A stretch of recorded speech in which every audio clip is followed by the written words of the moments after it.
Welcome to Professor Rashid Mirani Academy, and today we are going to start 20th century English literature,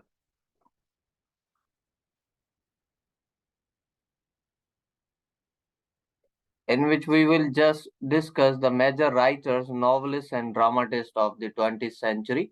और इसमें जो है ज्यादातर हमारे पास जो है नॉवलिस्ट मिलते हैं इस 20th सेंचुरी के लिटरेचर में, ड्रामाटिस्ट हैं और सम ऑफ दी पोएट्स हैं इस एरा में। अब हम देखेंगे कि मॉडर्न इंग्लिश लिटरेचर जो है उसमें एक नई डेवलपमेंट हुई थी। वो क्या थी कि 20th सेंचुरी का जो ड्रामा था, drama of 20th century,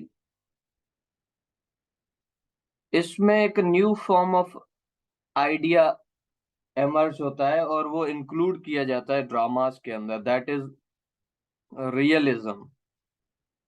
realism का मतलब ये है कि the things that seem and they are presented as they are, जैसी चीजें दिख रही हैं वैसी चीजों को रिप्रेजेंट करना, उसको रियलिज्म कहते हैं। और ये जो है 20th सेंचुरी के ड्रामास में जो है ये आइडियोलॉजी जो है इंक्लूड की जाती है। खास करके हम डिस्कस करेंगे कौन कौन से राइटर्स हैं इसके। और उसके अलावा जो है मॉडर्न इंग्लिश लिटरेचर में E.L इंग्लिश लिटरेचर में होता यह है कि एक थिएटर जो है, मॉडर्न इंग्लिश थिएटर स्टार्ट होता है कहाँ पर, डबलिन में।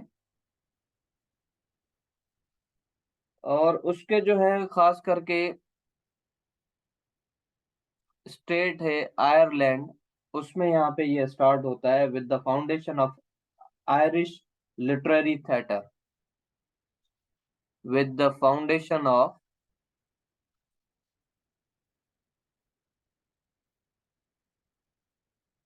Irish literary theatre.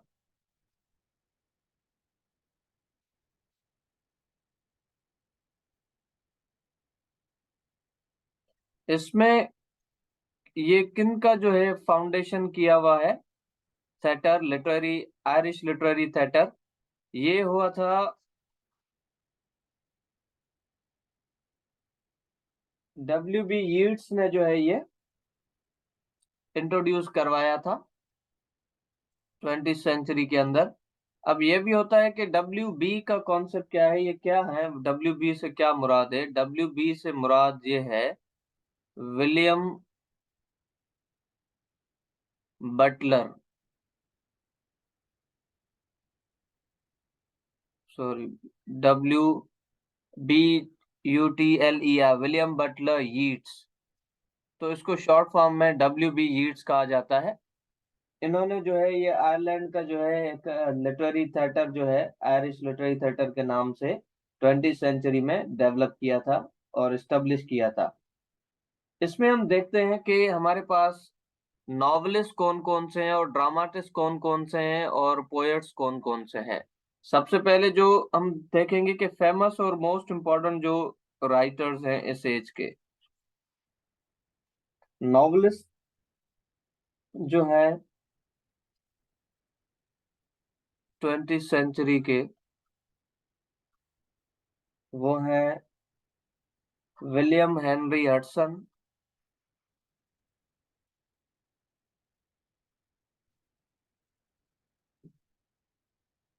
दूसरे हैं हमारे पास जॉन गाल्सवर्दी, बड़े फेमस हैं 20th सेंचुरी के novelist, John Galsworthy.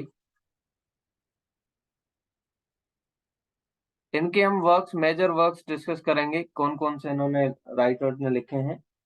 H.G. Wales,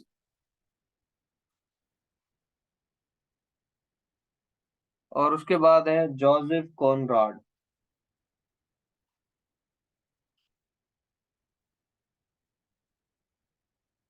ठीक हो गया।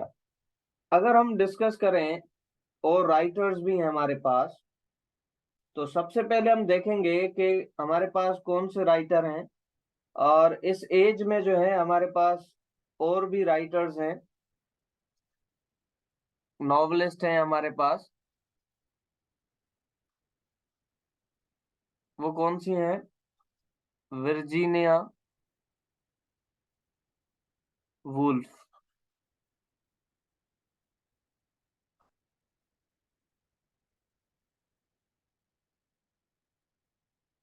ठीक हो गया। और है हमारे पास।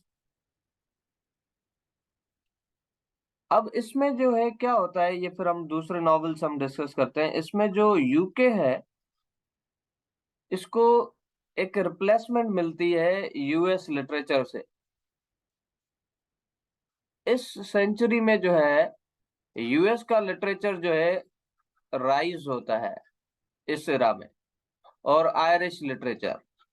अब यूके के लिटरेचर को जो है एक इतनी अहमियत नहीं मिलती, क्योंकि मॉडर्न टेक्नोलॉजी का जो है रेवोल्यूशन आ जाता है।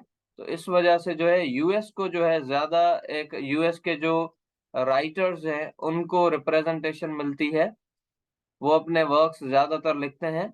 यूके के जो है एक थोड़ा सा डाउनफॉल हो जाता है in the form of literature, जिसमें जो है लिटरेरी कंपोजिशन तो होती है मगर वो कम कंपोज करते हैं। ठीक है। तो यूएस वाले जो है और आयरिश राइटर्स जो है वो ज्यादातर परफॉर्म करते हैं। और दूसरे हमारे पास नॉवेलिस्ट हैं जो वर्ल्ड वार के दौरान जो है लिखे गए हैं। हमारे पास हैं इम्पोर्टेंट नॉवेलिस्ट।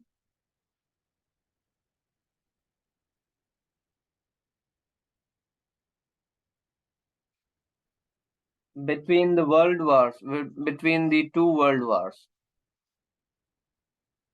दोनों जो हुई थी उसके दरमियान जो है हमारे पास राइटर्स हैं। वो कौन कौन से हैं? जेम्स जॉयस है।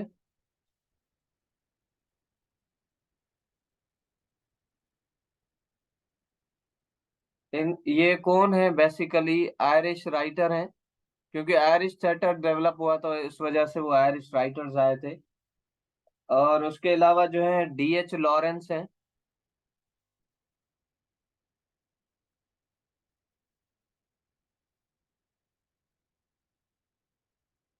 नंबर 3 वर्जीना वुल्फ, मैंने पहले ही बता दिया है।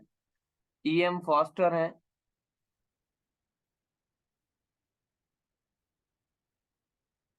तो ये राइटर्स है हमारे पास। मैंने ऊपर भी लिखा था वर्जीनिया वुल्फ राइटर है हमारे पास।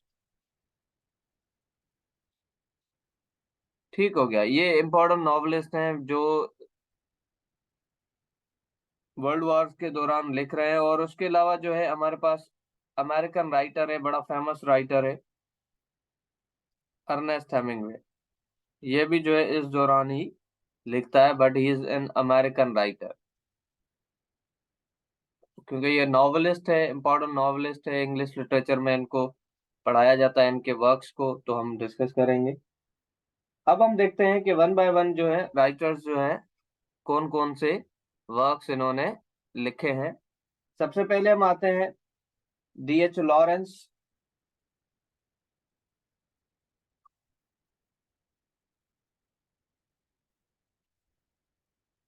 डीएच लॉरेंस का जो बड़ा फेमस वर्क है, वो पूरी पाकिस्तान की जितनी भी यूनिवर्सिटीज हैं उनमें ये पढ़ाया जाता है, that is sons and lovers. बड़ा फेमस। जी बिल्कुल, आसमा ने बिल्कुल दुरुस्त बताया। सन्स एंड लवर्स जो है ये पढ़ाया जाता है, बड़ा फेमस है डीएच लॉरेंस का। हर यूनिवर्सिटी में ये पढ़ाया जाता है। उसके बाद विमेन इन लव, इनका ही वर्क है।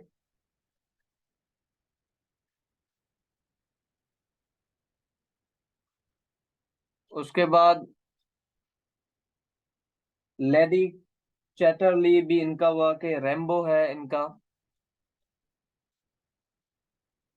रेम्बो नाम से इनका वर्क लिखा गया है। और है इनका lady Chatterley.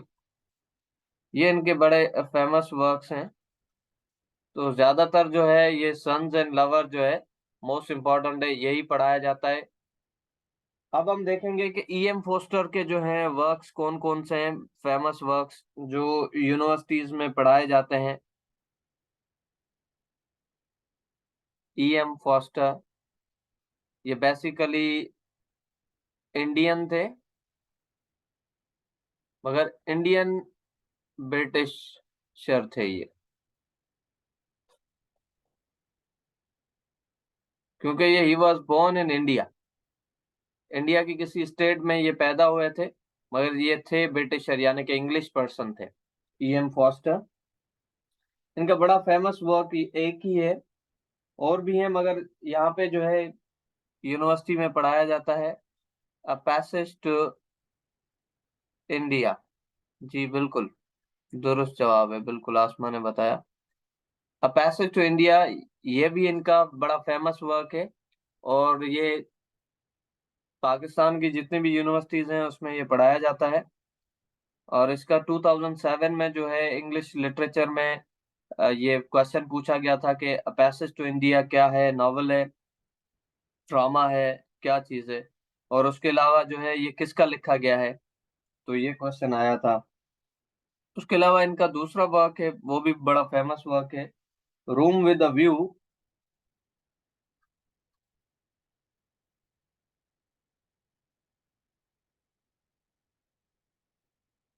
And Howards and.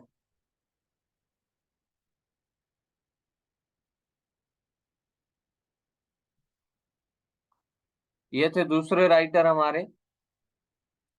और तीसरे राइटर हम देखते हैं कौन से हैं, जॉन गाल्स वर्दी हैं।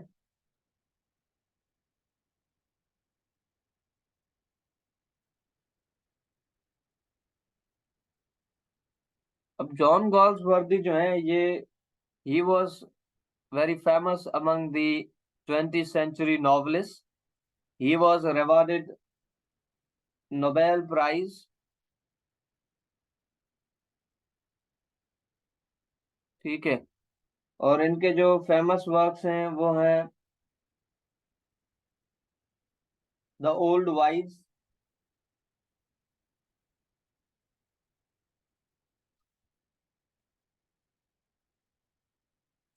और उसके अलावा इनका वर्क है द टेल।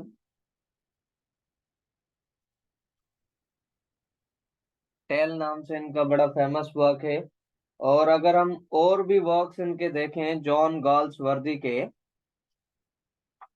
तो यही हमें मिलते हैं, मगर जो है ज्यादातर जो है इनका बड़ा फेमस है द ओल्ड वाइफ्स। अब हम चौथा राइटर देखें 20th सेंचुरी का, वो है एल्डस हक्सले।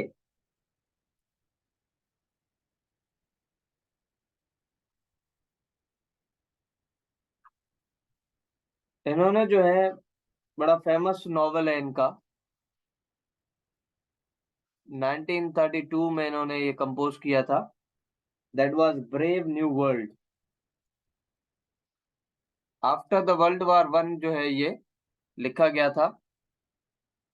जब वर्ल्ड वार वन हुई थी तो उसके बाद जो है एक वर्ल्ड ऑर्डर डेवलप हुआ था, तो इन्होंने ये वर्क लिखा था एल्डस हक्सले ने, ब्रेव न्यू वर्ल्ड के नाम से, दैट इज नॉवल।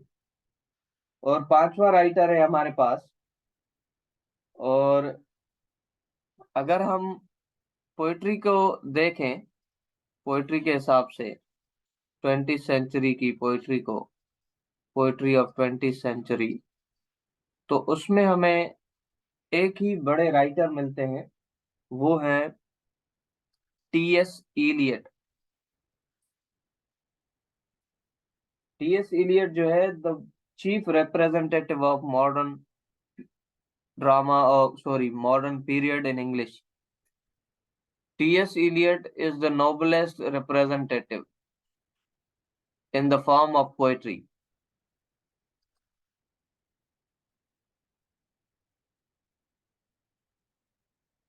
ठीक हो गया, ये पोइट्री में हम देखेंगे इनको कि इन्होंने कौन सी चीजें कंपोज की हैं।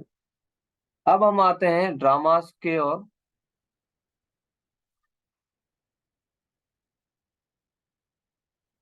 ड्रामास में अगर हम देखें, मगर इससे पहले एक और राइटर है हमारे पास जो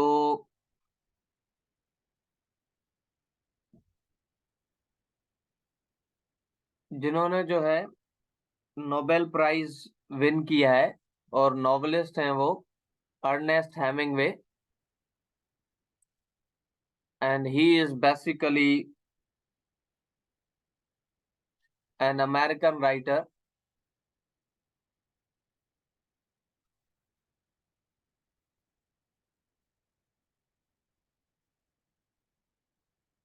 अमेरिकन नॉवेलिस्ट हैं ये,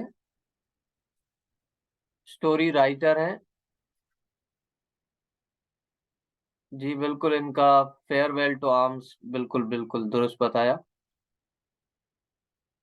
अब हम देखेंगे कि इन्होंने बहुत सारी स्टोरीज भी लिखी हैं, नॉवेल्स भी लिखे हैं, मगर इनके जो यूनिवर्सिटी के अंदर दो नॉवेल्स पढ़ाए जाते हैं, और ग्रेजुएशन यानी बीएस के जहाँ पर बीएस कराई जाती है, बीएस इंग्लिश में, तो वहां पर भी ये नॉवेल पढ़ाई जाती हैं। एक है ओल्ड मैन एंड द सी, ठीक है, ओल्ड मैन एंड द सी, ये नॉवेल है इनकी। और इसमें जो है 1953 में इन्होंने इस कंपोजिशन की वजह से प्यूटिलाइजर अवार्ड मिला था इनको for literature.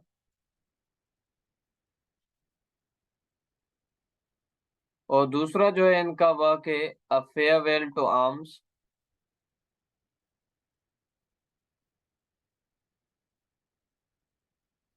Farewell to arms जो है ये 1929 में पब्लिश हुआ है, या रिटन कह लें, रिटन हुआ है इनका वर्क। और इन दोनों लिटरेचर की वजह से, old man and sea, farewell to arms, और उसके अलावा ये हम देखेंगे कि आर्म्स का मतलब है ये सोल्जर्स, ठीक है ना, सोल्जर्स कह लें, वार्स और फाइटिंग वगैरह जो है ये डिपिक्ट करते हैं इस स्टोरी में। और यहाँ पे जो है ये फेयरवेल करते हैं आर्म्स को, यानी कि वर्ल्ड वार्स को अलविदा कहते हैं, क्योंकि जो फेयरवेल है, जी बिल्कुल, वेपन्स हैं, सोल्जर्स हैं, फाइटिंग है, exactly exactly।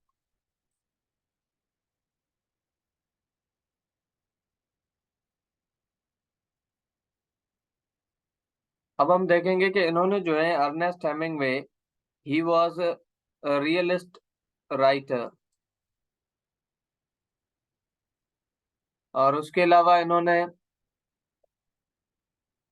He himself was an ambulance driver in the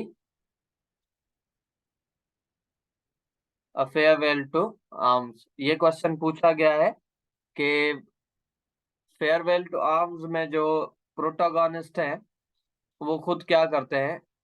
he was an ambulance driver, और किस आर्मी में जो है ये, कौन से मुल्क की आर्मी में सर्व करते हैं, ये क्वेश्चन पूछा गया है, इटालियन आर्मी में।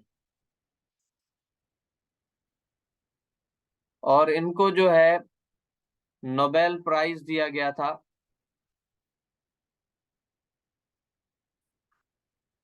इन 1954 में फॉर लिटरेचर। ये क्वेश्चन भी पूछा जाता है कि अर्नेस्ट हेमिंग्वे को कब जो है नोबेल प्राइज मिला था। और एक ये भी क्वेश्चन आता है कि वो कौन से राइटर हैं, चार ऑप्शन दे देते हैं, तो वो कौन से राइटर हैं जिन्होंने कमिटेड सुसाइड। तो हमारे पास जो है वो अर्नेस्ट हेमिंग्वे का नाम होता है, ही कमिटेड सुसाइड। मगर इसके लिए जो है एक, क्या कहते हैं, कोई सर्टेन फैक्ट नहीं मिला है अभी तक कि ये वेदर ही कमिटेड सुसाइड और नॉट, और इट वाज मिस्टेक। तो ये किस से कमिट सुसाइड करते हैं, शॉट बाय गन, ठीक हो गया। या फिर ये इनके पास एक राइफल थी बड़ी, when he was cleaning it, so he committed suicide himself. अब ये वर्ड है नोबेल, अगर हम देखें, मोस्टली स्टूडेंट्स जो हैं ये ऐसे लिखते हैं नोबेल प्राइज। ये नोबेल प्राइज नहीं है बेसिकली, ये है it is the name of person, ठीक है, नोबेल। तो ये हम इसको पढ़ेंगे नोबेल प्राइज, ना के नोबल प्राइज। नोबल प्राइज नहीं होता है, नोबेल प्राइज होता है, इसको हम ऐसे पढ़ेंगे। और स्पेलिंग ये है इसकी, Nobel. And it was the name of person by which the awards were given in 1901। 1901 से ये स्टार्ट हुआ था।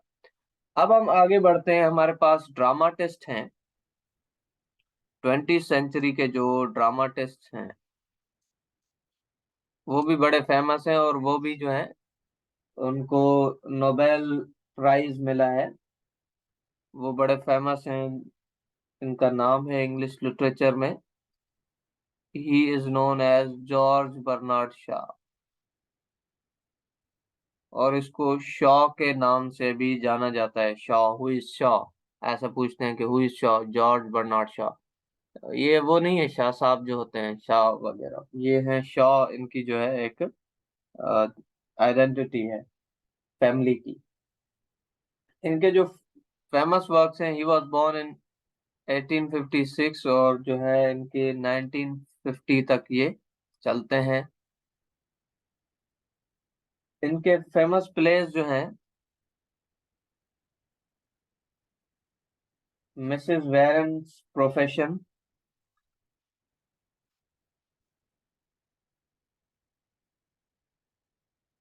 और ये इसका अगर क्वेश्चन ऐसा भी आता है कि कौन सा प्ले इसका बैन हुआ था, तो यही इसका जो है प्ले बैन किया गया था, Mrs Warren's profession, play George Bernard Shaw का। और मैन एंड सुपरमैन ये यूनिवर्सिटीज में पढ़ाया जाता है,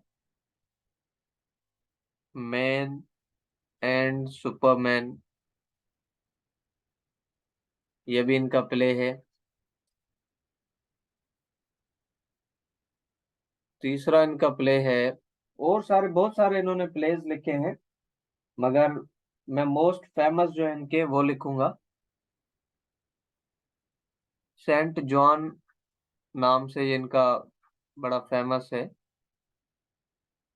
उसके अलावा जो है, अच्छा, आसमा ने पूछा है व्हाई इट वाज बैंड। इसमें जो है खास करके जो है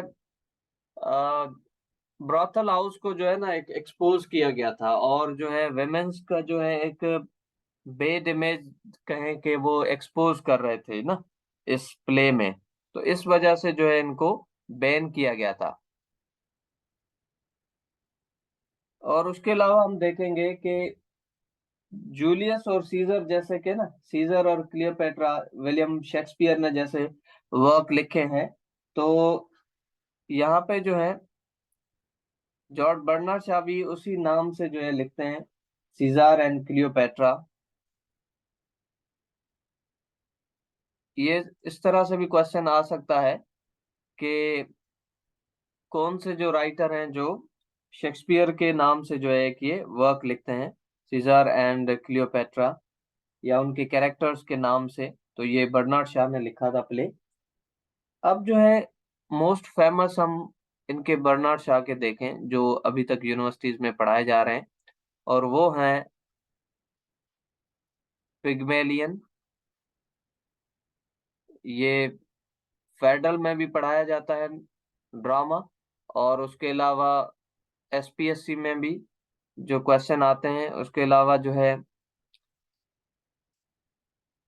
हमारे पाकिस्तान की यूनिवर्सिटीज हैं उसमें भी ये प्ले पढ़ाया जाता है, पिग्मेलियन। उसके अलावा इनका और वर्क है, दैट इज कैंडिडा। कैनेडा बड़ा जबरदस्त प्ले है, मैंने पढ़ा था और बहुत अच्छा लगा था कैनेडा प्ले, और दोनों ये पिग्मेलियन। कैंडिडा जो है it is based on triangular love, ठीक है। और पिग्मेलियन जो है वो एक स्टेचू बनाता है, और फिर जो है he love himself to that statue,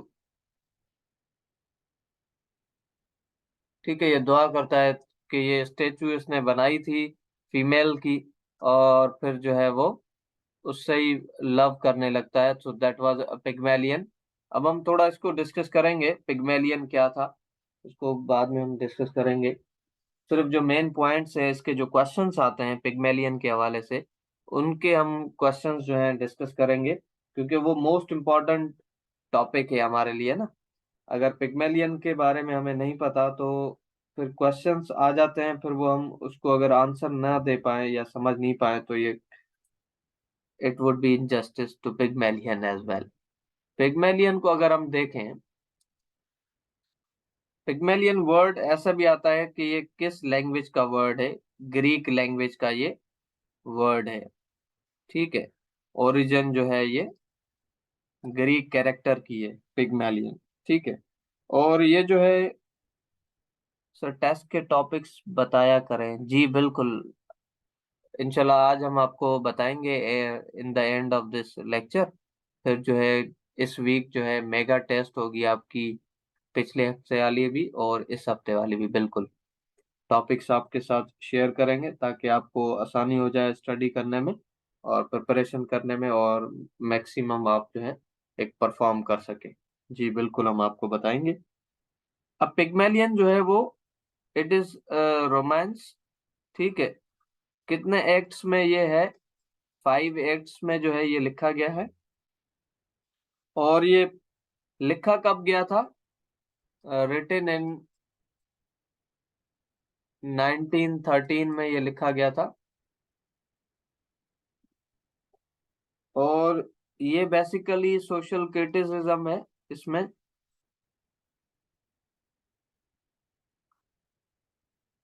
ठीक हो गया, और उसके अलावा जो है ये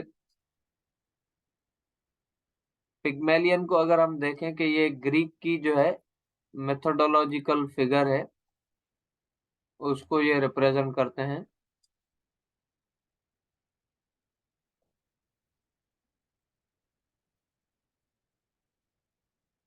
और इस पर जो है एक और क्वेश्चन आता है कि ये जो है पिग्मेलियन जो है ये इसकी परफॉर्मेंस की गई थी प्ले की जो है ऑन द स्क्रीन, परफॉर्मेंस या फिर स्टेज्ड, ऐसा क्वेश्चन आता है कि किस नाम से ये स्टेज हुआ था, या फिर म्यूजिकल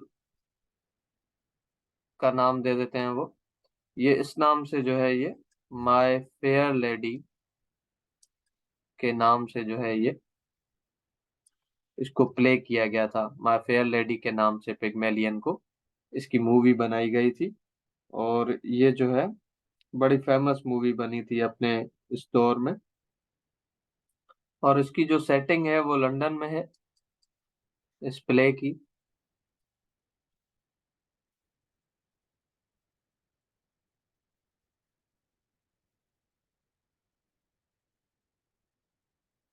सो दैट वाज दो, एक जो है क्या कह लें के प्रोफेसर्स हैं इसमें ये,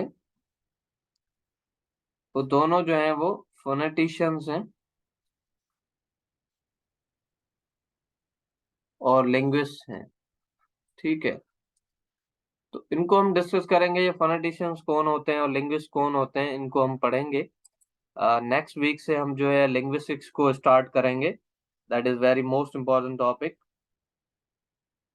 फॉर ऑल ऑफ यू, क्योंकि लिंग्विस्टिक्स को समझना लाजमी है। और दूसरे करेक्टर भी होते हैं इसमें, मगर जो है ये प्रोटागोनिस्ट है, एलिजा डू लिटिल होती हैं इसमें,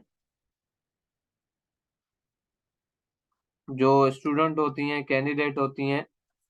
ठीक है, ये हायर क्लास की जो है लैंग्वेज सीखना चाहती हैं, और क्या कह लें कि डायलेक्ट सीखना चाहती हैं।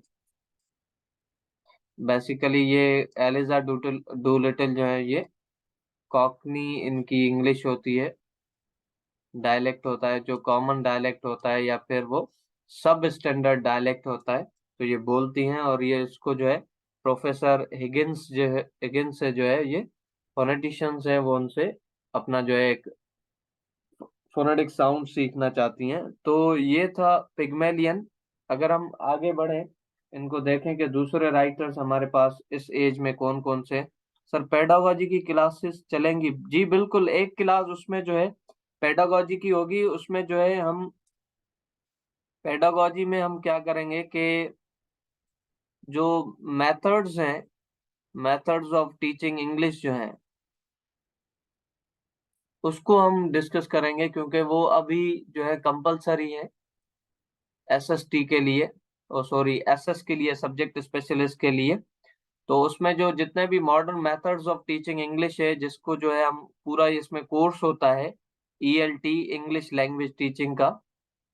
ठीक है, तो हम इंग्लिश टीचर बनने जा रहे हैं, तो इसमें जो है हमें एक्सपर्टीज होनी चाहिए, कौन सी स्ट्रेटजीज हैं टू टीचिंग लैंग्वेज, खास करके इंग्लिश जो है, उसमें जो 4 स्किल्स हैं उसको जो है हम डिस्कस करेंगे कि वो कैसे पढ़ाया जाए, कौन सी स्ट्रेटजीज हैं, टेक्निक्स हैं, उनको हम डिस्कस करेंगे। टेक्निक्स हैं, स्ट्रेटजीज हैं, मेथड्स हैं, और टूल्स कौन कौन से हैं, असेसमेंट कैसे करते हैं हम उनको, उसको भी हम डिस्कस करेंगे। और जो पार्ट्स में हम कैसे उनको पढ़ाया जाए, मॉडर्न टेक्निक्स जितनी भी हैं हम उनको हम डिस्कस करेंगे। तो ये एक दो क्लासेस इसके लिए भी होंगी पेडागोजी की, और उसके साथ साथ इंट्रोडक्शन टू लिंग्विस्टिक्स, और जो कोर एरियाज हैं लिंग्विस्टिक्स के उनको हम आगे वाली क्लासेस में कंटिन्यू करेंगे। तो अभी के लिए मेरे ख्याल से इतना ही है, और फिर जो है 5 मिनट का हम ब्रेक करते हैं, उसके बाद जो है हम इसको कंटिन्यू करते हैं। तो अभी के लिए इतना ही काफी है, बाद में हम कंटिन्यू करते हैं।